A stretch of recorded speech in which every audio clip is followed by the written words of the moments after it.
It is 7:19 here. It's afternoon in Ukraine, where Joseph Lindsley is at the moment. Is the air alarm still sounding, Joe? Hello to you.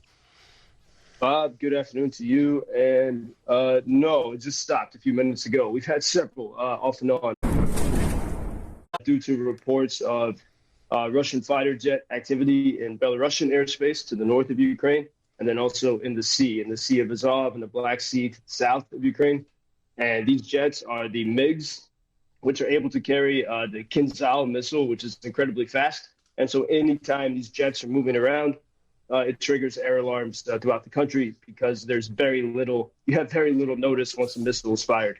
What is the reaction there to President Zelenskiy coming to Washington and addressing Congress here? It's sort of a surprise for everyone. So I think people are a bit. I think people are happy about it, but it's. As I was thinking about it, and I was very much surprised by it as well. And obviously for security reasons. I mean, it's like as with all the world leaders that have traveled to Ukraine, all of those visits are incredibly secret for security reasons. And, you have to travel. You can't fly from Kyiv. You have to travel by train or car to get to the Polish border. It's a bit complicated. And it's interesting how just hours before President he's now in Washington and due to speak in due to visit the White House and speak to the Congress tonight. But hours before he made that trip, he was at the extreme opposite, the extreme edge of the free world in the city of Bakhmut, which is under intense shelling. And I think that was probably intentional. It seems that knowing that he's the representative of the Ukrainian people going to make a case on the biggest stage he can make this case, it seemed that he wanted to meet with those who are those who are at the extreme edge of this fight, those who see it every day, those who have seen the death, by meeting with those soldiers in Bakhmut. And it was similar right before he gave that video address to Congress, I think back in March, he also made a visit to the trenches. And I think it's a great sign of leadership that before you go speak about, the need for more weapons and more support, you meet with, the regular guys who are in the fight. And I think that is really a powerful thing. It's almost like when the Pope goes to pray before a shrine, before some big event. That was why I think Zelensky went to Bakhmut. And so I think, in this moment now, and as I look at some of the American reactions to President Zelenskiy going to Washington, obviously there's a lot of support, but many are skeptical in America of Ukraine, of Zelensky in particular. They tend to believe some of the Russian propaganda. And I was talking yesterday with Ukrainian friends about this, and I understand, I know a lot of these Americans who are skeptical of all the money that's being spent here. A lot of that money actually stays in America. It goes to American defense companies. But those who are skeptical are, your average American is tired of the 20 years of war in Iraq and Afghanistan, the high prices now, all the other difficulties of American life. And there's a deep skepticism of sort of this, globalist corporate power players who, push for war, it seems, and try to control our lives. And this was seen in the comments by Henry Kissinger, as we talked about a few days ago, former Secretary of State, 99 years old, still pontificating on how things should be. And when Henry Kissinger said, the system needs to have a Russia.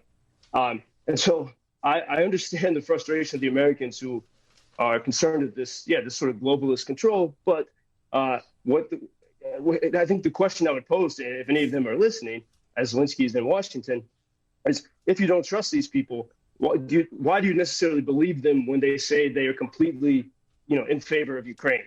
And I think this is a very difficult part of the story that gets lost. But in those, when Russia took the Crimean Peninsula in 2014, the world didn't do very much to stop that. And in fact, Russia, in those past 9 years, Russia has had an Olympics and a World Cup, even though they had taken Ukrainian territory. And so something different happened with the full-scale invasion in February. And I think really the key was the social media that, people could see the horrible things that were happening. And it was the American people, it was the European people, the British people who forced their leaders to do something to support Ukraine. And so I think there's, Ukraine is in the middle of this, but the thing to reiterate is that the Ukrainian people do not want to be defeated by Russia. They want to live in freedom. Russia's not a free country, despite the propaganda of the Kremlin, which some Americans do believe. Russia is not a nice place to live. You have no freedom of speech, and Ukraine is really sort of, in some ways, even before February, I called Ukraine the Texas of Europe. It's really a radically free place, and this is why in 2014 they had that revolution, and that as a friend of mine described it, the revolution is a check and balance, but in a ghost type of way. Because the people in the government here know that if they push the people too far, they could have a revolution. And so that's enough to sort of keep the power in the hands of the people. And we saw that during the pandemic. And, it's a delicate thing to talk about, but Ukraine is one of the least vaccinated countries in the world.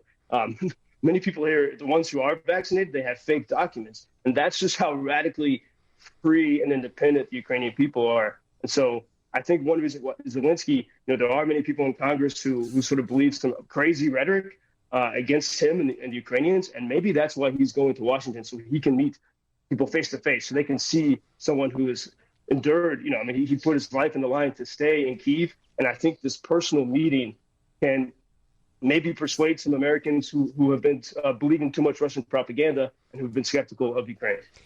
President Biden is going to announce an additional $1.8 billion in security assistance to Ukraine during his visit. We will carry the presidential press conference on WGN Radio today at 3:30. President Zelenskiy will be carrying a Ukrainian flag signed by soldiers as a gift for President Biden and Congress. And Joseph, as a student of history, I know you've already thought about this, and you must be thinking about this a lot. Zelenskyy's arrival is going to draw some echoes of Winston Churchill's trip to Washington 81 years ago this Thursday, days after the Japanese attack on Pearl Harbor. That visit cementing the alliance that would eventually win World War II and build the post-war democratic world. Well, Bob, thank you for sharing that, because I did not realize that, and I think it's amazing timing, and maybe in a hopeful way, we can be smarter than we were back in those days. And I think so far, if NATO nations and the United States continue to supply Ukraine, then Ukrainians will carry out the fight, and so it doesn't have to be such a huge disaster as World War II was. And one other historical thing to remember, that the 1994 there was a Budapest Memorandum, which was in part orchestrated by the United States, where Ukraine agreed to give up its nuclear weapons, and in return for that, there was a promise of several nations, including the U.S., to defend Ukraine no matter what.